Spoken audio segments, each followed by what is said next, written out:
Hello, beautiful souls. Welcome back to my channel. When I first started putting myself out there as an artist, the whole idea of networking used to make me feel really uncomfortable. I'm someone who loves getting lost in creating, not making small talk. But over time, I realized that as tough as it can be, networking is an important part of an artist's journey. It's more than just trying to sell your work. I believe that real networking for artists is about finding your tribe, the people who truly get what you're creating and why. And that includes collectors, galleries, and communities that vibe with you. So in this video, I'm going to talk about how I became more comfortable with the networking side of being an artist and the internal work I had to do to embrace networking as an introvert. Because as artists, our value lies in how our art expresses our individual perspectives and emotions. Networking isn't just about exchanging information or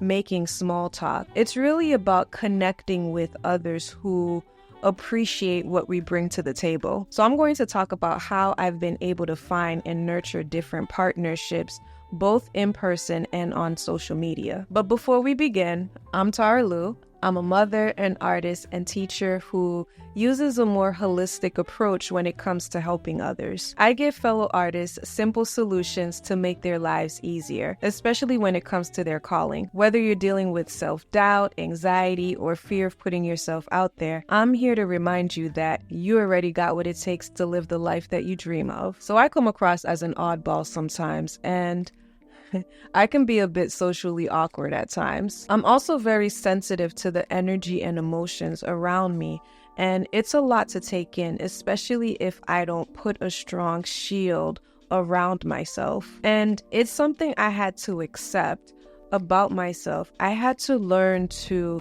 see my quirkiness as my superpower. I had to shift my whole mindset around networking from this awkward self-promotion to an act of sharing who I am and the things that I value. And honestly, we can get away with being different. It's one of the perks. When networking, the key is being yourself. Think of it like planting seeds that will bloom into beautiful partnerships or even friendships. Starting those partnerships is the hardest part. So it's important to be genuine. And remember that it takes time to build. It takes time to build relationships. It's also important to see relationships as your most valuable currency. And you nourish them by giving and serving. For example, last summer, I started reaching out to local coffee shops to host painting workshops. And I was nervous at first. But when I pitched them, I focused on how the partnership could benefit them and showed how these workshops can bring in new customers and add a unique experience to their space. By leading with value, I was able to secure multiple workshop opportunities that helped grow my network. I also started getting really clear on my voice and the meaningful impact I aspire to make. And I'll say that once you get clear with who you are and what you want to do, you'll be able to start connecting with your ideal collectors, clients, galleries, and brands that aligns with your vision. You'll be able to build genuine connections with people in person and on social media. So think outside the box and recognize your own value.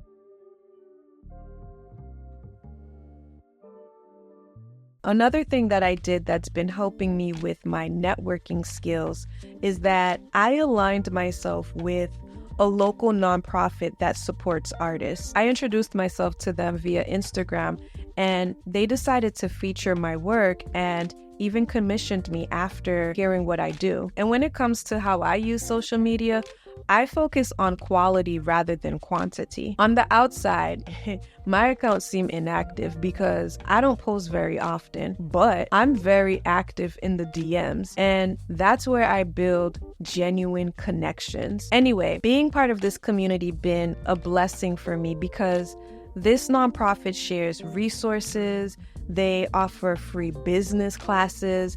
They even give us opportunities to apply for grants. And most importantly, they host monthly events to give artists an opportunity to meet other artists in the community. I make sure to attend in-person events when I can.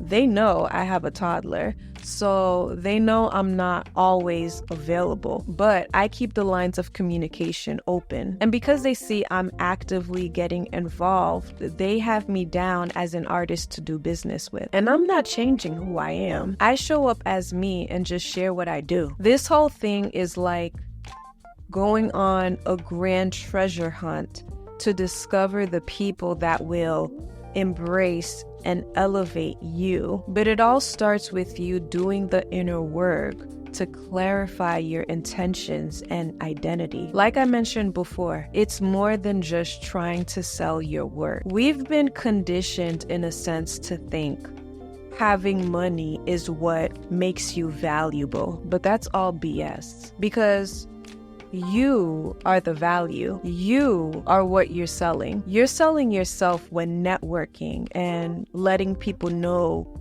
who you are and the creative power you possess. So think about how you can be more useful to others, because the more value you create for others, the more valuable you become. Think about what you want to see in the world. Do you make people less miserable and more excited? That's value. Our art is more than just the piece itself.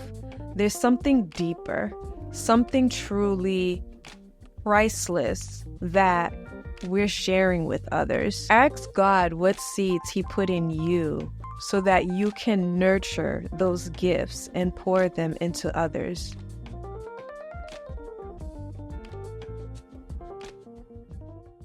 I wish someone told me early on that you have to get comfortable with pitching as an artist. For a long time, I thought people would just discover and buy my work without me promoting it. But the reality is, even for working artists, you have to do your own marketing, sales, and outreach. These are skills that you have to learn and implement. Where I am right now in my journey is that I'm learning how to pitch myself, especially as an introvert. I'm getting more comfortable with reaching out to people, and I focused on what I can give rather than what I can potentially get out of this opportunity. The truth is, if you don't become comfortable with promoting yourself, you'll be leaving money on the table and might miss out on pivotal relationships with people who could change the game for your art career. And yes, I realized I said the 2 P words, pitching and promoting. And it's something many artists, especially introverted ones, desperately want to avoid. However, you can learn to pitch and sell in a way that feels authentic to you. It just takes practice, and the first step is stepping out of your comfort zone. Speaking of stepping out of your comfort zone, now is a great time to embrace this new mindset as an artist, because with platforms like Instagram making drastic changes to the algorithm and TikTok potentially being banned in the US, I believe it's forcing us to rethink an over-reliance on social media for promoting our art. You can still use those platforms for awareness and community building, but it's becoming increasingly wise to diversify how you nurture your tribe by forming partnerships, engaging in face-to-face interactions, and exploring different creative avenues. Whether that's aiming for representation at fine art galleries, licensing your work for products, teaching your craft through workshops,